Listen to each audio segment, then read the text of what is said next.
Labas. Aš ką tik iš kirpyklos, tai turiu, nesmerk manęs. Plaukai dabar sulipinti, žodžiu, bus geriau kažkada. Bet jo, ne, turiu, viskas nice. Aš pas savo kirpėją einu, man atrodo, 2 kartus į metus, tai kokį sausį ir Liepą arba birželį. Tai, žinai, dabar birželį nuėjau. Ir kai aš pas jį nueinu, jisai būna mano psichologas, žinai. Turiu, aš jam išsikalbu, išsišneku, pasakau viską, kas man negerai gyvenime ir jis išklausinėja manęs, literai, žinai, kaip psichologas, nors niekada nesu buvęs nei pas psichologą, nei pas psichiatrą, bet įtariu, kad taip ir vyksta, žinai, dalykai.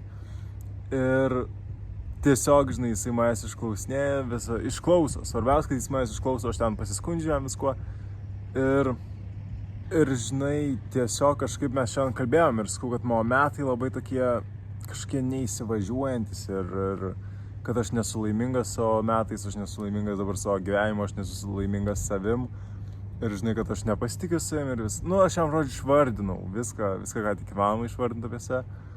Ir jisai toks manęs paklausė, gerai, o ką nuveikiai per šiuos metus? Ir aš sakau, turėjau 4 mėnesių kursus, baigiau tuos kursus, ten žinai, dariau. Tiesiog, išvardinau viską, ką nuveikiau ir jis tik sako, blemba, žinok, dabar praėjo šių metų 6 mėnesiai ir iš mano perspektyvos tu nuveikiai, tai blemba, žinai, visai normaliai.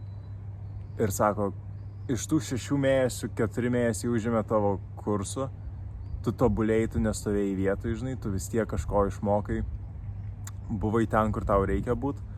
Ir toks, jis tiesiog man pasakė, žinai, kad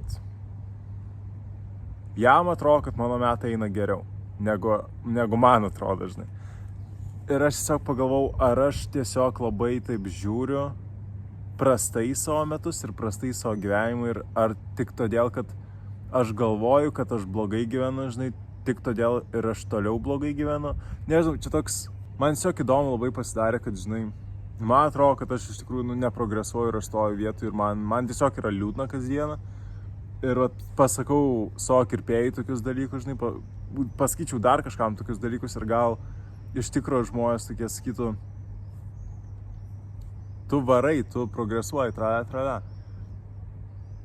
Nežinau, man asmeniškai taip neatrodo, bet tikriausiai tiesiog nevertinu tai, ką turiu. Ir nežinau. Tiesiog, kadangi praeitus metus aš turėjau labai gerus, tai aš įtariu, kad šie metai tokie man tiesiog blogesni, nes neprilygsta tų metų, praeitų metų. Bet tada, žinai, klausimas, kaip pradėti žiūrėti savo gyvenimą geriau, tipo pozityviau. Nes jeigu tai ir atrakina tą geresnį gyvenimą, tai tada klausimas naujas, žinai, kaip atrasti tą viltį. Tai manau, su šituo klausimu aš ir užbaigsiu šitą video, kad leisčiau tau pagalvoti prieš miegą arba šiaip per dieną. Viskas, aš baigiau. Ačiū tau labai, kad žiūrėjai ir linksmų joninių. Jeigu jos jau praėjo, tai linksmos savaitės kažkurios. Ir aš tau tiesiog noriu, žinai, pasakyti. Geros likusios dienos arba gero likusio vakaro.